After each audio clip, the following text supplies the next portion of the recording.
This was me on my wedding day. I was happy. I was dancing, excited. I did not even understand what I signed up for.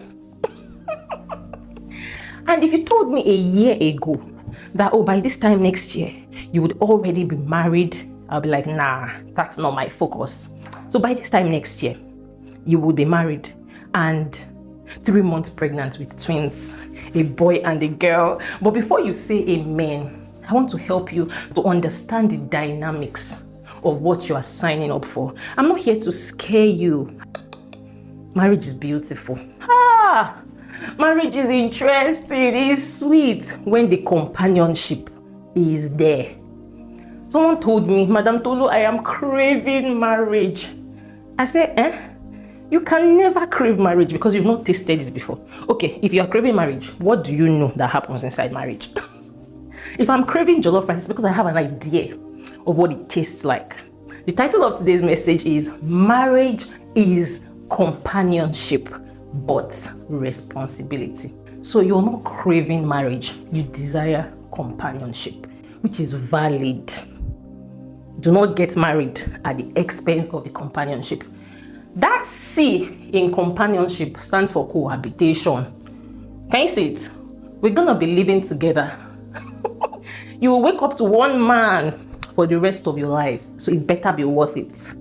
Hello, marriage is companionship, but that companionship is responsibility. You are responsible for the mood, directly or indirectly, of this person. So your choice better be worth it. If you are strong enough to settle for less, trust me, you are strong enough to wait for God's best. The O is openness. We are transparent with each other. We communicate and we miscommunicate. We misunderstand. We get on our nerves and we apologize. M, there is maturity. Sometimes we ignore some things. Maturity is a test of your emotional intelligence. Marriage will expose how mature or how immature you are. So companionship should be the basis of your choice. You're not choosing from a place of loneliness, but from a place of desire for healthy companionship. So we've covered the M, maturity. P is purpose. Purpose is functionality. And you know I am big on this. For true companionship to exist in marriage, your purpose has to align. There is individual purpose.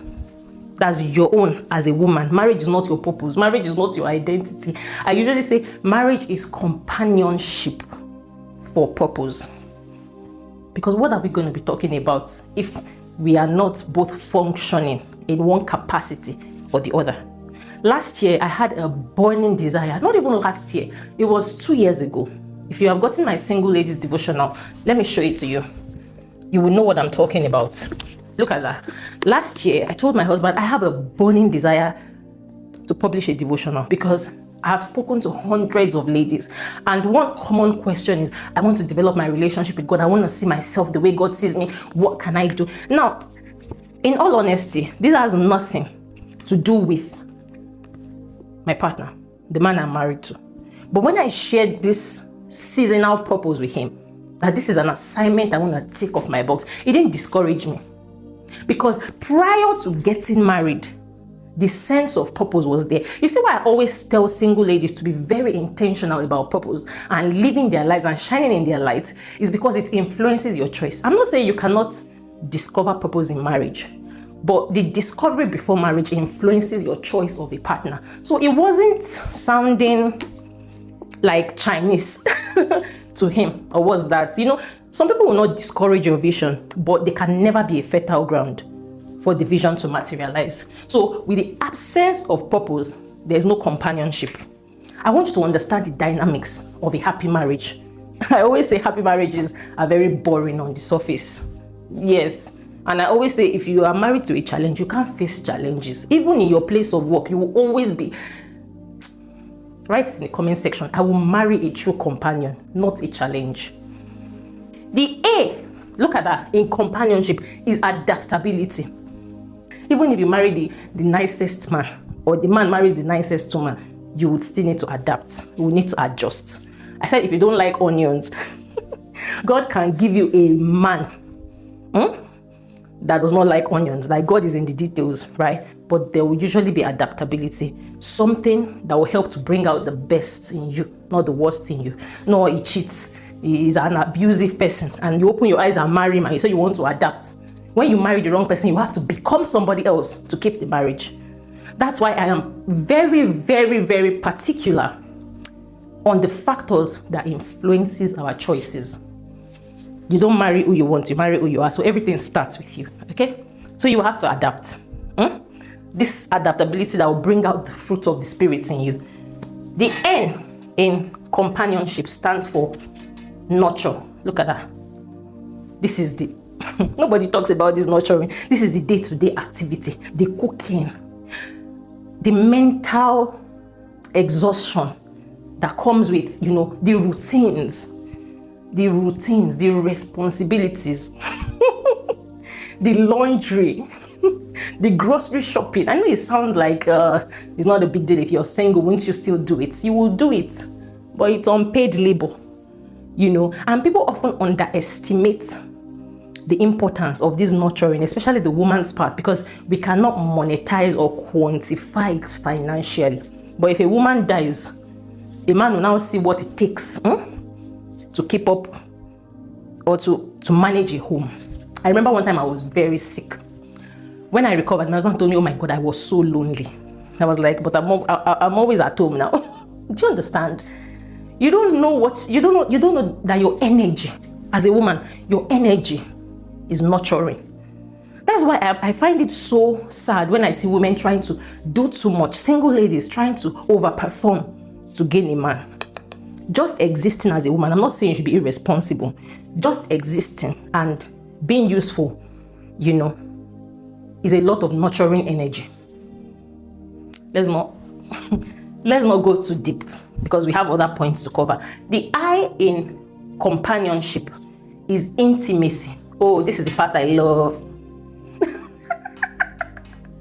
I've forgotten that my mom and people that know me in real life will be watching this video and be like, how did you give birth to us?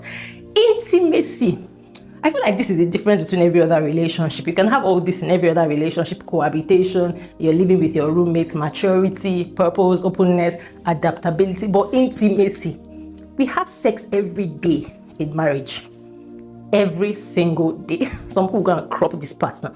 See, point of correction. I'm joking. It's necessarily not physical sex, right? Let me explain.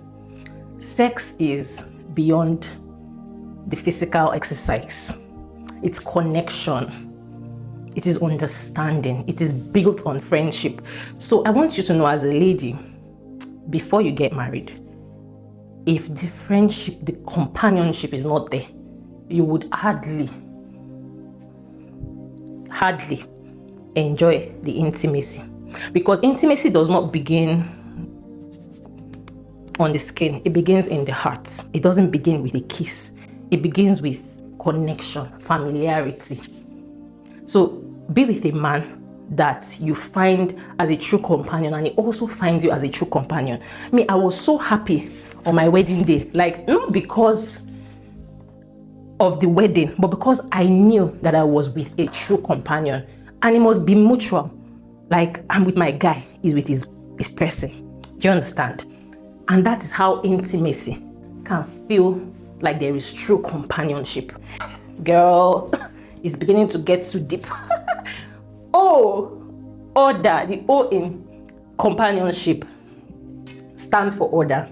Imagine it like being inside a car and two people cannot handle the steering. There would be an accident. There is order in a marriage where there is companionship. Yeah. And who is that? Who is holding the steering? The man. In a kingdom marriage, because there are different kinds of marriages. In a kingdom marriage, the man is the head. And I'm not scared to say it. I'm a woman. The man I'm married to is my head in terms of order in marriage. And you know what? I made a choice of my head. So get ready to be held accountable. I'll be to take responsibility for the choices you make, because you will sit with the consequences of your choices. You will choose your head. I always say women are decision makers. Different men will come to you. You make a choice on who to follow. And once you say, I do, you must do. So know what you are doing before you say I do.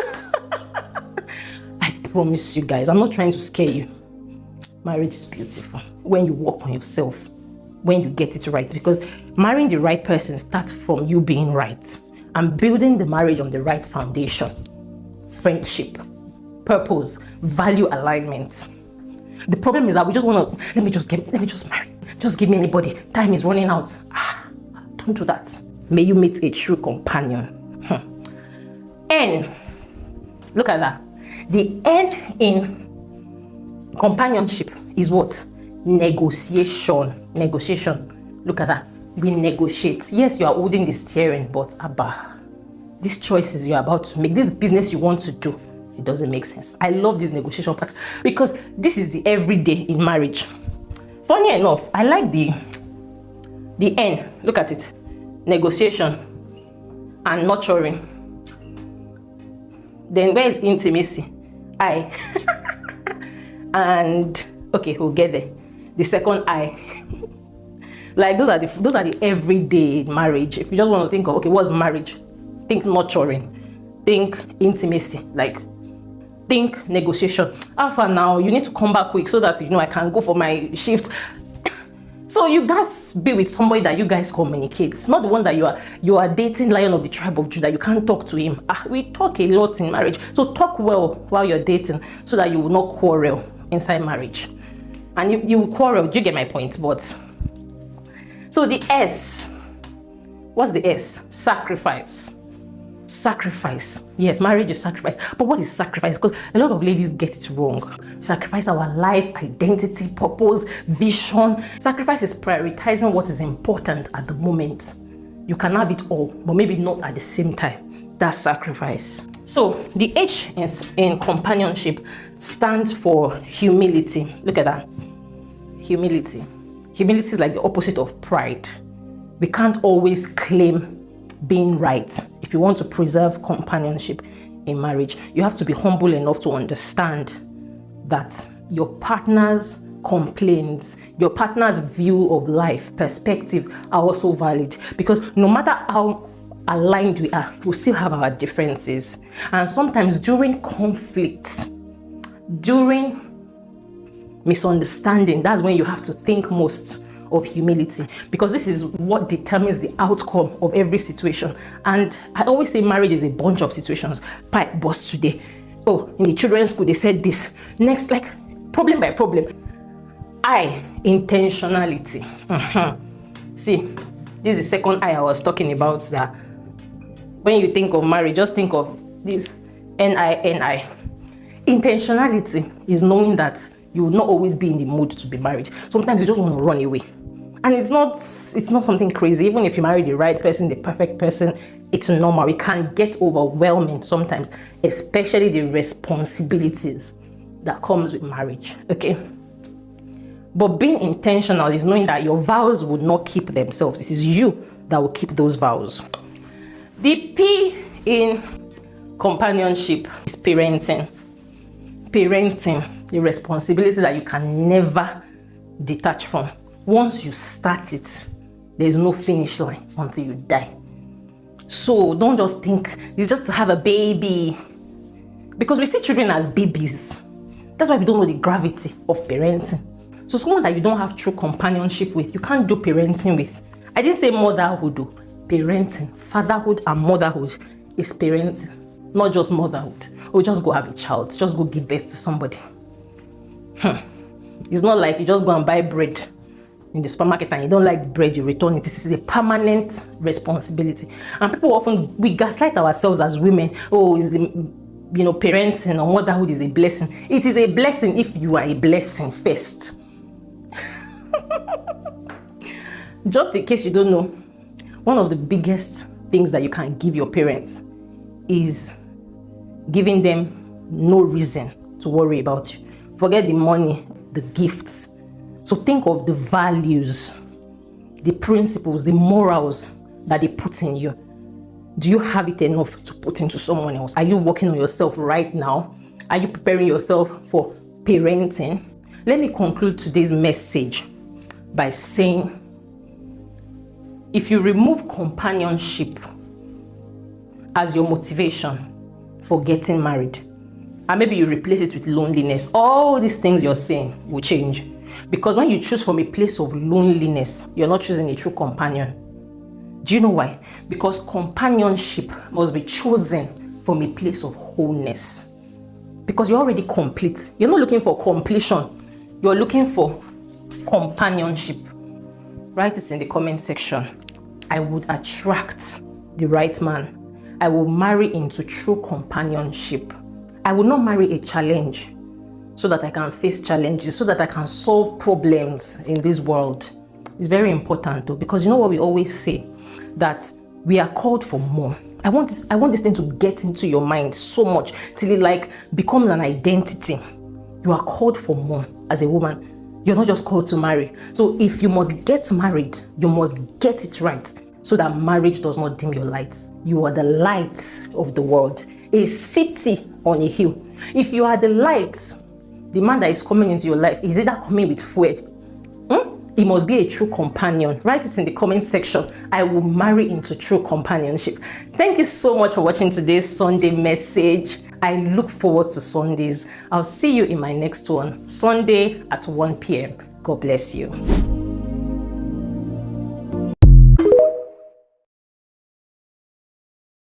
Hello, you're welcome back to the channel.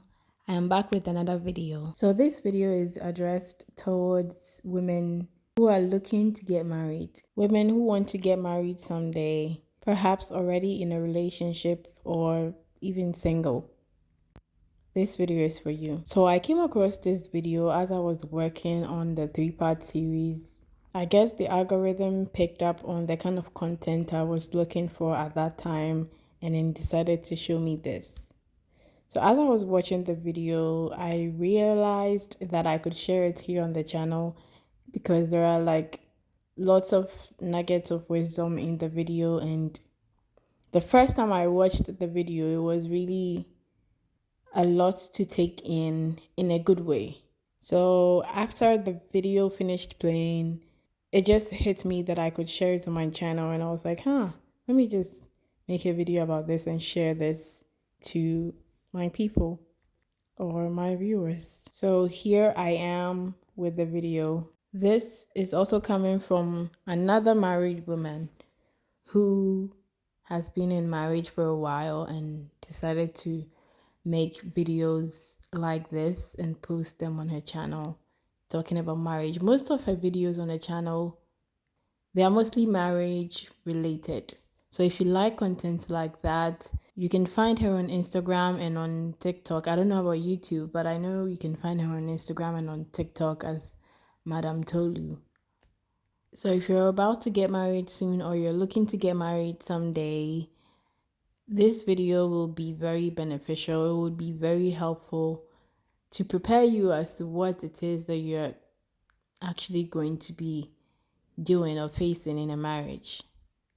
A lot of us want to get married, but we actually don't have an idea of what marriage entails. We just like the idea of it, and we see people doing it all the time, and we want to do it too without actually knowing what goes into it. Divorce rates are really high now, so it would be really good for you to have an idea of what you're getting yourself into before you actually get yourself into it. Which is why I brought this video, which is why I decided that it was a good idea to bring this video to the channel. Because I want to be married someday, and this is information that I would want someone to share with me before I actually get myself into marriage. So yeah, I hope you liked it. I hope you enjoyed the video, and I'll just leave it here and see you in the next one. Peace. Bye.